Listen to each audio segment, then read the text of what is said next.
How can I start getting oversight over employees' time while they're working with us? How do I understand how to get people signed up on email immediately? How do I get more users on board? These are all problems that come up at the beginning of a project. Every single project starts with a problem. Here we're going to do today is to try and work out actually how to understand and get to the truth of what that problem is, so you can be assured that your project starts off on the right foot.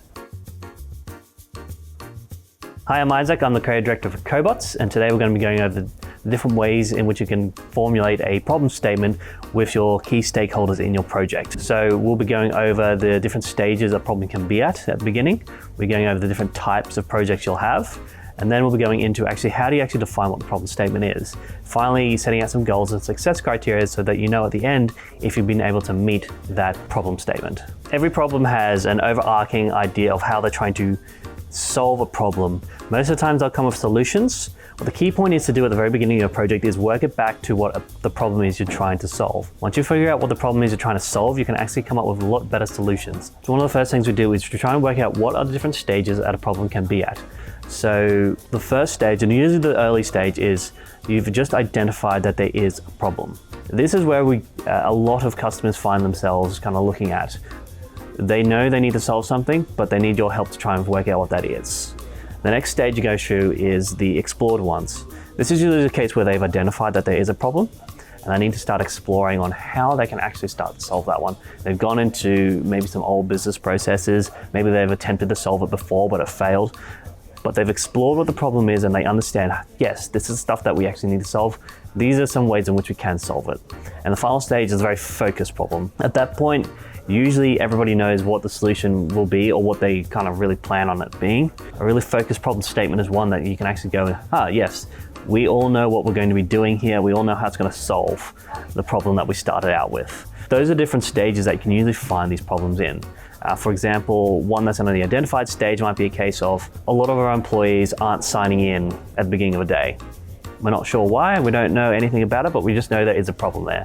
A more explored one might be none of our employees are signing in the office at the beginning of the day because they can't find the timesheet. At that point, you understand, okay, well, we don't know where the timesheet is. We need to explore that one. And the final one might be a very focused one is we need to put a timesheet on the door to get employees to sign in straight away. At that point, you know exactly what you're doing, you know exactly how you want to go. It's very focused and you understand the problem. So those are the different stages of the problem statement. Second stage is taking a look at the different types of problems. So we looked at where a problem might be up to in its kind of life, and there's three types. There's a well-defined problem, there's an ill-defined problem, and then there's a wicked problem. So a well-defined problem is one where it has a very clear problem statement, usually a very explored or focused one, and has a very clear solution, but there might be multiple ways in which you can get between A and B. The next one is an ill-defined problem. So these ones are a little bit more high concept. So there might be multiple problems you're trying to solve or multiple ways in which people kind of understand and define it. And at the end, there might be multiple solutions and multiple ways in which you can get there. This is where we tend to find a lot of problems for people start in this space here. Usually at that point, solutions are very high concept. You're not really sure what you need, but you know you need to solve some things. And the last one is a wicked problem statement. A wicked problem statement is something that's so high level that you actually can't come up with a solution. What you do is usually with a wicked problem statement, it might be something a case of a business might say, we are losing revenue. How do we solve that? But it's so high concept, there's so many options and things you need to understand about that one is that you can't actually solve that one. And it's our role as the scoping team to work out, actually, can we define these problems a bit better, get them to well-defined or at the least an ill-defined problem statement where you understand what you need to do. So what we're going to do today is going through a well-defined problem statement. We're going to be doing some examples on how you can actually come up with a better problem statement from that, set some goals and success criteria against that one. The first thing you want to do is you want to bring everyone together and get the key stakeholders to explain their problem to everyone. So what we do on the whiteboard here is we split the whiteboard into two different sections. So what you do is you want to split the whiteboard in two and you want to put one side, either side, as a notes column. And this side, just write down everything that your stakeholders are saying about the project, anything you learn, any key points that can jump out. So if you have someone who is talking about how they have very little oversight on how their team works, you might want to start writing notes on why. Why does their team not work like that? And on the other side, we usually write the name of the project. And from that, we start going into what the actual thing is. So we start out with the problem statement. that you're trying to solve here. One of the things that when customers and stakeholders have is you need to start trying to figure out how can we start defining this problem a little bit more. And you do that by two ways. You're moving up or moving down where the problem sits. You move down by asking why. By digging deeper into the customer's business or the stakeholder's problem, you can start to understand, okay, what is the underlying thing we're trying to solve here? Or if it's a little bit too in-depth, sometimes you need to go upwards by asking how. How is that a problem?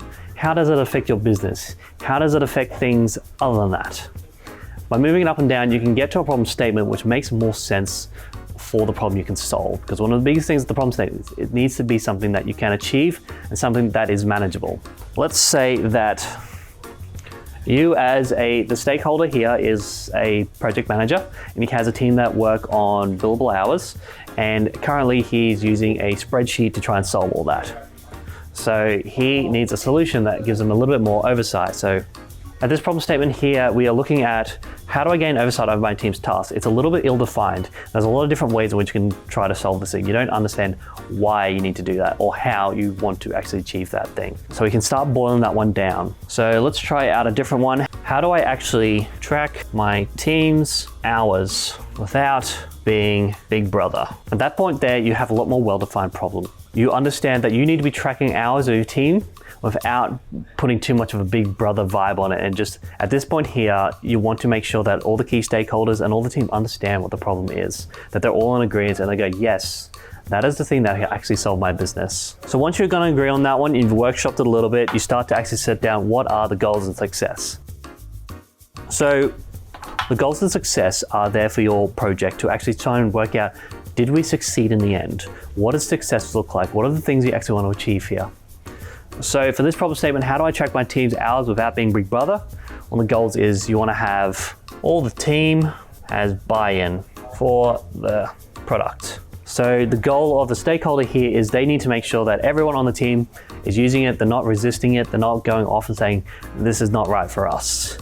One of the other goals might be a case of I have insight into how our team works. So at that point there, that's more of a stakeholder goal. So you can understand that, hey, if we can hit these two goals, then we know we have solved that problem. And what does success look like from that? Well, success will look like I have tools to make change for the team. So if we succeed in our goals and our problem statement, I'm now gonna have the tools to be able to actually help my team better manage their hours. If we track to see, did we hit these goals?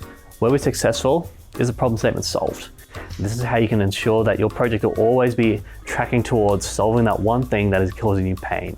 Thank you for listening today. I hope you learned something. If you want to learn more about how you can help solve business problems, go check out our knowledge resources on the library and you'll be able to find the best ways in which you can solve customers' problems.